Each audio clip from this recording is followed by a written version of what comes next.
자, 이제 마지막 주제입니다. 주제 4번. 가야연맹의 성립과 발전. 자, 요 내용까지 정리하고 3단계로 넘어가도록 할게요.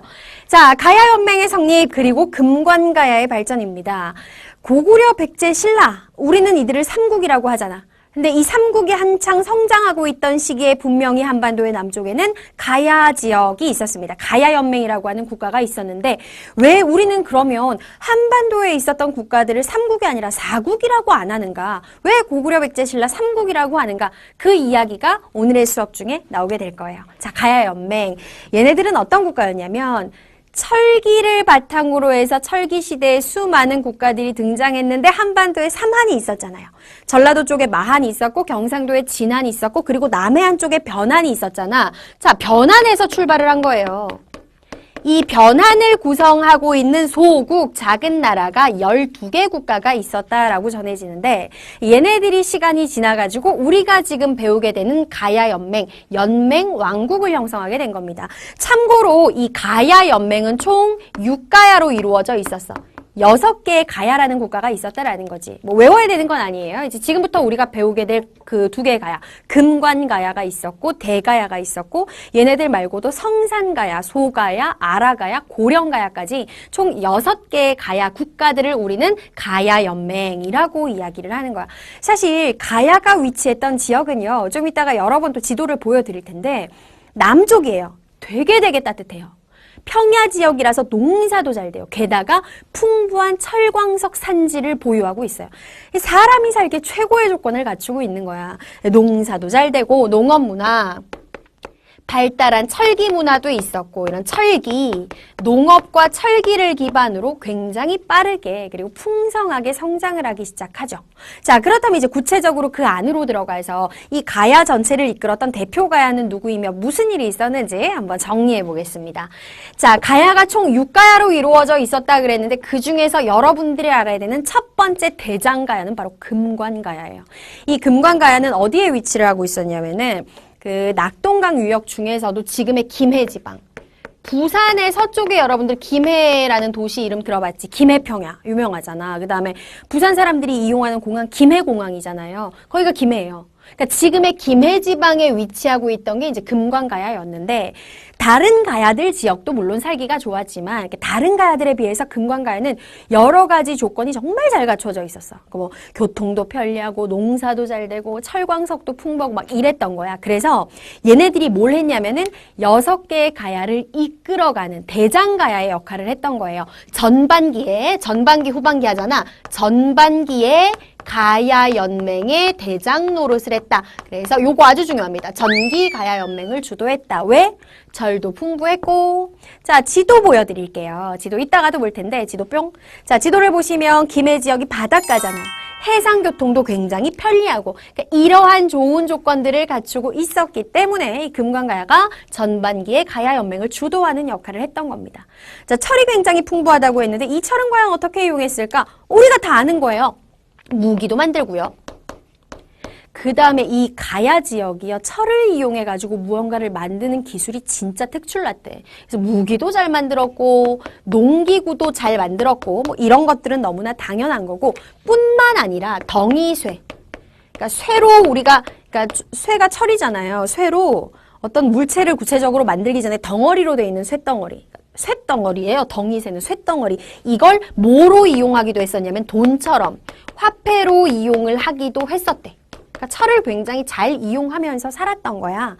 그럼 가야는 지네 가야들끼리만 교류하면서 살았느냐? 당연히 아니겠죠. 어느 지역하고도 교류를 했었냐면은 밑줄 치시기 바랍니다. 낭랑! 자꾸 나온다라. 낭랑 어디지? 호조선을 멸망시키고 나서 한나라가 만들었던 4개 행정구역 중에 하나가 낭랑이었잖아요. 그 낭랑이 존재하고 있을 때 그 먼 지역에 낭랑하고도 교류를 했었고 바다 건너 외하고도 활발하게 교류를 했었대요. 얘네들이 굉장히 이제 활발한 대외 활동도 했던 거지. 그런데 그러던 어느 날 어마어마한 사건이 일어나게 됩니다. 무슨 일이 일어나느냐? 대략 4세기가 끝나고 5세기가 넘어갈 무렵. 그러니까 교제 400년이라고 나와 있는데요. 400년경에 누가 쳐들어오냐면 고구려의 광개토대왕이 쳐들어와요. 저 위에 있는 고구려 광개토대왕이 남해안 끝에 있는 금관가야까지 도대체 뭔 일로 무슨 일이 있었어? 신라가 왜 침입을 받아가지고 고구려한테 도와달라고 해서 광개토대왕이 군사 끌고 내려오잖아요. 그때 내려왔다가 금관가야를 공격하게 된 거예요. 광개토대왕의 공격을 받아가지고 엄청나게 타격을 받은 금관가야. 이로 인해서 크게 세력이 위축되게 되고요. 더 이상 이 가야연맹을 이끌어갈 수 있는 힘이 없어요. 물론 멸망한 건 아니지만 그렇게 세력이 위축되고 말았다. 자, 그렇다면 400년의 고구려 광개토대왕의 공격을 금관가야가 받은 후 가야연맹에는 무슨 일이 있었을까요? 옆으로 가서 계속 정리하겠습니다. 자, 금관가야만 가야는 아니잖아요. 또 다른 가야가 있잖아요. 자, 두 번째로 잘 나갔던 가야 바로 대가야. 그들이 가야연맹의 주도권을 바톤터치 이어받게 됩니다. 자, 그 내용 들어갈게요. 자, 대가야는 지금의 어디에 위치했냐면은 경상도 고령이라는 지방에 위치해 있어요. 자, 다시 한번 지도 뿅 보여드립니다. 자, 역시 경상도 지방이긴 하지만 바닷가보다는 훨씬 더 육지 쪽으로 들어가 있는 거 지금 지도상에서 확인이 되시죠. 그러니까 고령 지역에 위치한 대가야 같은 경우에는 광개토대왕이 침입을 했을 때 타격을 거의 받지 않았어. 그러니까 세력이 위축되지 않았다는 뜻이야. 그래서 얘네들이 바톤 터치를 해서 후반기, 즉 후기 가야 연맹을 주도하는 역할을 했습니다. 위치가 내륙 쪽으로 위치해 있다 보니까 바닷가가 아니다 보니까 뭐 해상교통이 편리하진 않았지만 그 외에는 대가야도 진짜 살기 좋았어요. 농사 잘 되죠. 얘네들도 철 풍부하죠. 그러니까 후기 가야 연맹을 이끌 수 있었던 거고 이 대가야는 정말 많은 노력을 했어요. 중국의 남쪽에 있었던 국가들 남조 지역에 사신을 파견해서 교류하기도 했었고요. 그리고 얘네들이 이제 백제하고 신라 사이에 쉽게 말하면 낑겨져 있잖아. 그래서 어떤 때는 백제랑 친하게 지내고 또 어떤 때는 신라랑도 친하게 지내는데 뭐 신라랑 사이가 나빴던 경우도 있었지만 그 신라가 고구려의 공격을 받았을 때요. 신라를 도와서 그러니까 고구려를 물리치는데 도움을 주기도 해요. 왜냐하면 지네들이 어쨌든 대가야가 직접 공격받은 건 아니지만 광개토대왕 때문에 금관가야가 타격받고 그랬잖아요. 일종의 복수였다고 생각할 수도 있겠죠. 그래서 신라를 도와서 고구려군을 격퇴하는데 도움을 주기도 했었습니다. 대가야가. 자, 이런 역할을 했었고 자, 그렇다면 가야는 도대체 어떤 문화를 가지고 있었을까? 가야는 정말 여러 분야에서 문화가 발달해 있었대요. 철이 풍부하다 보니까 이 철기를 바탕으로 해서 가까이 있는 그 백제 문화하고도 좀 성격이 다르고 신라하고도 성격이 다른 가야만의 독특한 문화를 형성하고 있었대. 이건 3단원 문화에 가서 다시 한번 이야기를 할 텐데 뭐 자세하게까지는 안 하더라도 요 정도 독특한 문화가 있었구나. 요 정도 정리하시면 되고 자, 오늘의 하이라이트는 이제 괄호 3번입니다. 여기 잘 보셔야 돼요. 가야연맹 전체가 멸망하게 된 이유 그리고 시기를 지금부터 정리할 텐데 그 전에 이쪽 여러분들 잠깐만 확인해 보세요. 선생님이 뭐라고 얘기했냐면 가야는 연맹왕국이라 그랬고요. 그 다음에 연맹왕국이 시간이 지나서 발전하면 등장하는 게 중앙집권국가예요. 우리가 공부한 고구려와 백제와 신라는 전부 다 중앙집권국가로 발전한 나라들이고요. 가야는 연맹왕국 단계에서 멈춰버린 나라예요. 그러니까 연맹왕국에서 중앙집권국가로 발전하지 못했다라는 뜻이야. 사실 뭐 고구려 같은 나라도 처음에 만들어질 때는 부여랑 같이 연맹왕국이었어요. 근데 고구려는 연맹왕국 단계를 지나서 여러 가지 노력 끝에 중앙집권국가가 되는데 성공을 한 나라인 거지. 그렇다면 질문. 연맹왕국이 중앙집권국가가 되기 위해서는 반드시 어떤 과정을 거쳐야 되느냐? 뭐 영토도 확장해야 되고 율령반포 같은 체제도 정비해야 되고 뭐 불교도 받아들여야 되고 여러 가지가 있는데 그중에 가장 핵심은 무엇이냐면 왕권이 강화돼야 돼요.